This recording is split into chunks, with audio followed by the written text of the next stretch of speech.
How's it going, folks? Adrian here. Welcome back to the channel for the weekend MMO news drop. Let's get straight to it, beginning with New World. In case you missed it, Amazon Game Studios has announced the Heart of Madness update, which will bring the conclusion to the story of Isabella and lead you to a new endgame expedition, the Tempest's Heart, aka the Murkgard expedition. Also arriving in this new update is the new blunderbuss weapon, which folks are very excited about, alongside a new legendary weapon quest series for level 60 players. Finally, there's going to be new encounters in the wild, balance changes across the board for weapons, and of course, bug fixes. The March PDR for this update should be ongoing currently, so yay for new content. Okay, let's get to Final Fantasy XIV next, where the latest details about patch 6.1 have arrived, thanks to the latest round of the Letter from the Producer live broadcast. For a very quick summary to keep time, there's new main scenario quests to mark the start of a new chapter for Warriors of Light. New side quests will involve Tataru until 6.5. There's a new dungeon and trial, a 24-player alliance raid called Myths of the Realm #1, a new housing area in Ishgard, a new role quest, and PvP updates. It's going to be a substantial update for Final Fantasy XIV players, and as a reminder, patch 6.1 will drop sometime in mid-April. Now let's talk about what's going on in Guild Wars 2.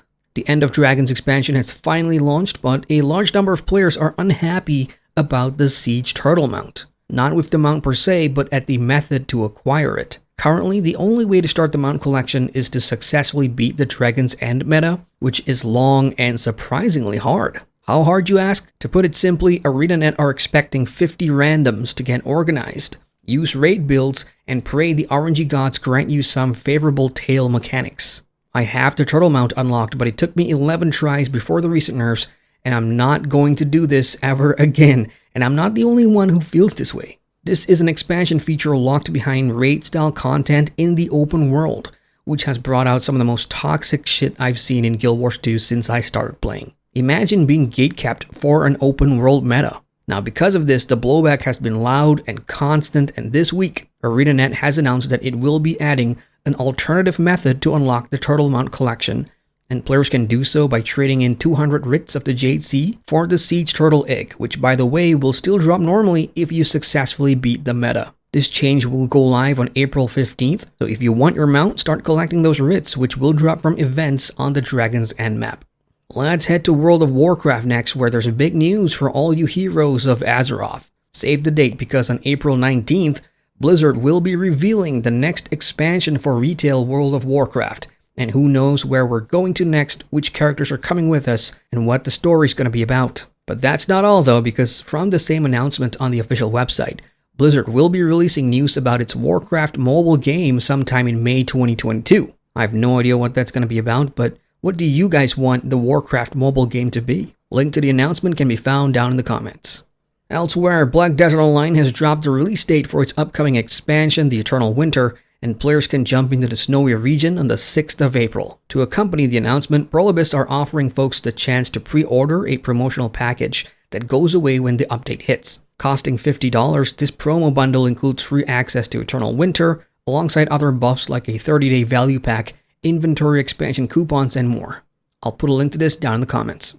Over in Sandbox MMORPG Albion Online, controller support testing is now live. Albion players can now play the game with Xbox controllers, PlayStation DualShock, and other PC-compatible controllers with the game. Additionally, Steam players will be able to use the Steam Deck as well. But keep in mind, this is a live test period, which went live at the start of the month, so there may be issues, but you can keep track of everything on the official forums. With this same update, there's changes to Might and Favor for Season 15, in addition to upgrades to randomized dungeons with better visuals, mob variety, and rewards all live. Now, another top-down sandbox MMORPG you might have heard of is Fractured, or Fractured Online as it's known now, since Gamigo got involved with the game. This month, Dynamite Studios are releasing feature spotlights for its PvE and PvP, and it's a good primer for folks that are interested in learning more about the game. There's a karma system to keep players aligned as good, neutral, or evil, and each of the races in the world has a unique relationship to its alignment, which means sometimes you may be rewarded for attacking other players, just for fun. That's just a taste of what's in Fractured Online, and you can check out my early impressions of the game via the card in the top right, or check out the official website links down below. If you're looking forward to a new sci-fi MMORPG, add this to the list, Ares Rise of Guardians.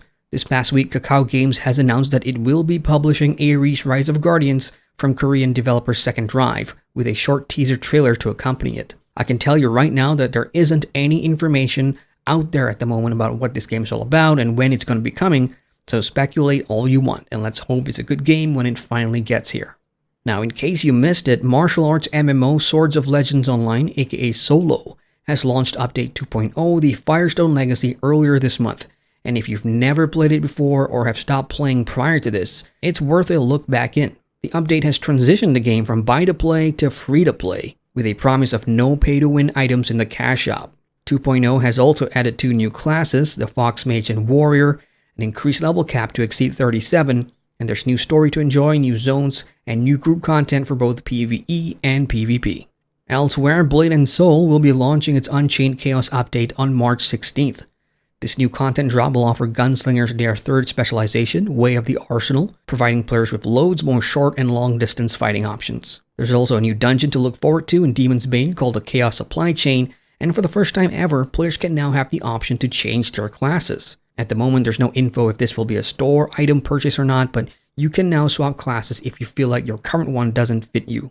Now, for something new, Studio 369 has announced that it's completed the $15 million private token and NFT sale for MetalCore, their upcoming open-world mech MMO. First announced late last year, MetalCore will combine mech action MMO gameplay with true asset ownership and other NFT mechanics that are designed into the gameplay. So that means you can play to earn, then buy, sell, and trade NFTs. The game's aiming for early access later this year, so currently we don't have an idea of how exactly this MMO will play like, but we do know there will be 50v50 matches and other modes for PvE and PvP. So if you're a big fan of mechs and would like to see what they look and play like in an MMO, I suggest keeping an eye on MetalCore, and I'll link the website down below. And that's all I've got for now, folks. If there's news for a game you play that isn't covered here, do share what's going on with the rest of us down in the comments. In the meantime, you can support the channel by clicking that like button, and hey, if you're new here, feel free to subscribe so you never miss an upload.